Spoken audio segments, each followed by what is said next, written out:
Hi everyone, my name is Rob. I had the opportunity to work at the Environmental Defense Fund this summer in Austin, Texas as a clean energy communication intern. And I would really quickly like to thank the Environment and Sustainability Program for funding my opportunity. Extremely grateful, as always. So before I begin my talk and kind of get into the specifics of what I actually did this summer, I just wanted to pose to you guys a question, a rhetorical one, so no need to shout out any answers or anything. What does an environmentalist look like? I think I personally, have this conception that environmentalists are typically, very granola-looking people, go on like lots of hikes, love the outdoors, like traditionally white, male or female, like somewhat older. Do we all kind of have that idea? Would you guys say this man is an environmentalist? Just rate, like show of hands, like how many of you in the room would say, just by looking at, yeah, okay, so that's most of you.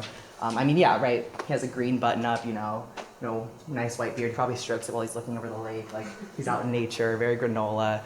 Yeah, we'd all assume he's an environmentalist. How about her? Raise your hand if you think just by looking at her, she's an environmentalist. No hands. Couple hands. Okay, a few. Definitely not as many as a man though. So, I want you guys to meet Xochitl Cruz Lopez. She's an 8-year-old little girl from San Cristobal, Chiapas, Mexico. And earlier this year, she actually invented a solar paneled water heater for her community using completely recycled materials that she found in her home. So this included plastic water bottles, hoses, and other various plastics that she found just lying around. And she was actually recognized by the National Autonomous University of Nuclear Sciences in Mexico for her achievement at 8 years old. So in my head, this little girl is very much an environmentalist. And I'd like to point out, we were all very quick to assume that the man who looked the part was an environmentalist. Now, I don't know this man personally. You guys don't know this man personally. I give you no information about him. We all agreed he was an environmentalist. He could very well support fracking. He could very well support other unsustainable practices. This little girl, we had maybe 2 hands in the room. She invented a solar-powered water heater. So I think that gets to my larger point about this talk, which is implicit bias. So implicit bias refers to the attitudes or stereotypes that affect our understanding, actions, and decisions in an unconscious manner. So what does this mean for communication? Theories of bias tell us that we decide to frame our messages in ways that we think people will understand based on how we perceive them. We think that we tell people things in ways that we think they'll understand based on our conceptions of them, what they look like. So this ties back to the images of the 2 people I just showed you, an 8-year-old indigenous Mexican girl and an older white man who's on a hike. And that ties into what I worked on this summer about knowing your audience and knowing who these personas that you think about really are. So in traditional thought, environmentalists typically look at like that hiker man, when in reality it includes girls like Xochitl.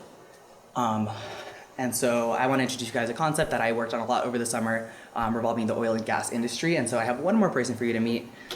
This is Priscilla Mabel Lane. And so in 2017, she was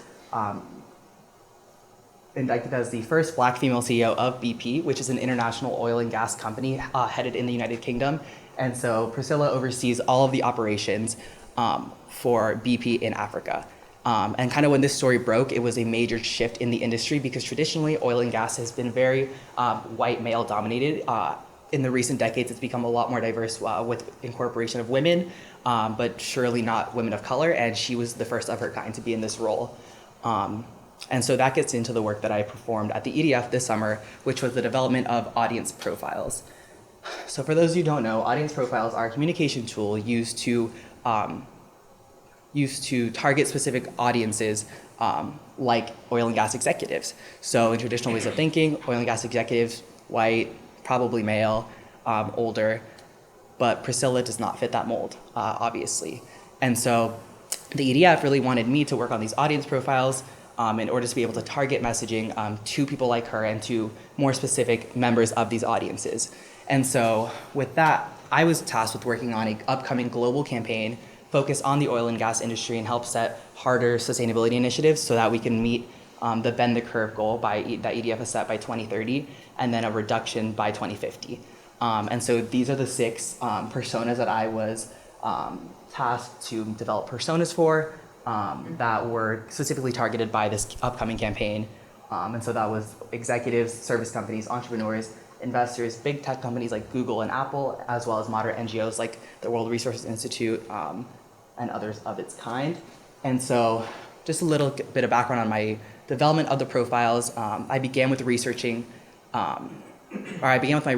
with talks with my communications coworkers who are seasoned communication professionals, and I began asking them. I was like, oh, like, who are these people? Like, where are they reading their news? Where are they getting the information from? What do they look like? What are their names? And to my surprise, a lot of them kind of gave the stereotypical, like, oh, it's like people like this is what they look like.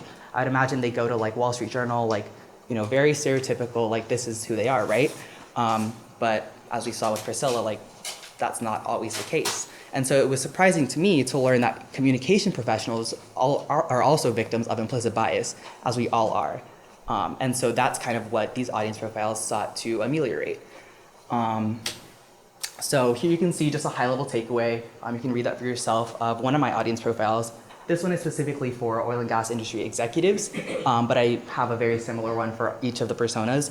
And then along with that, I built out more fleshed out questions. So I answered what are a lot of the industry trends that they are focused on, what problems come to mind for them, what would make them want to engage with EDF, why might they not trust EDF, and I also developed a list of specific names of diverse members of these personas, as well as where they worked, just to add some humanizing touches to it and like really paint a picture of who they were. And so from that, they were able to develop tweets like this one that performed a lot higher than the average tweets at EDF have in the past. And so what we learned from this tweet specifically is, if you can see, we defined it as a $30 billion worth of like loss that oil and gas companies made. And so that number was very striking for oil and gas executives, investors, service companies, and big tech. We found that giving hard numbers and data is very valuable to them. And that's a message that really resonates, as well as a solution that we provide in the next sentence of how investing in EDF's digital technology might help to cut costs. So cutting costs and hard data and figures like that is something that speaks well to those audiences. And that's just one of the ways that these profiles will help to solve some of that bias and stereotypes that we typically associate with certain audiences.